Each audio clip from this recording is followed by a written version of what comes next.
Vlora ishte ndalesa e radhës e kreut të opozitës Lulzim Basha, ku prezantoi kandidatin e demokratëve për kryetar të bashkisë së këtij qyteti Genc Deromemaj. Në të dytën vizitë brenda pak javësh në këtë qytet, Basha shoqërohej nga deputeti i PDU-s Dashamir Tahiri. Dinjitoze e cilësoi kandidaturën e Deromemajt përballë rivalit socialist Dritan Leli. Populli i Vlorës, pasi është mashtruar, pasi është në përkëmbur, pasi është shtyrë në dëshpërim dhe eksod, nga kjo politike zezë, e mirimit dhe varfrisë për qytetarët, e kamjes dhe luksit për qeveritarët, tani të poshtrohet me caktimin e kandidatëve për komitetin ekzekutiv nga byroja e Koços dhe miqve tij. Ky vlonjat nuk vjen para jush, thjesht e vetëm si kandidat i opozitës, po vjen si qytetari për t'ja marrë Vlorën nga duart oligarkëve dhe për t'ja kthyer njerëzve që kanë me tapi den babaden vlonjatëve.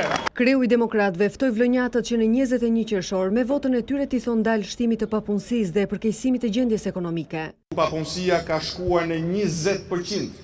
Ako arbitrariteti, arroganca, pashpirtësia e qeverisë bën kërdim. Po sot Partia Demokratike zyrtarizoi kandidaturën e Sadik Xhelilit për bashkinë me Maliajt.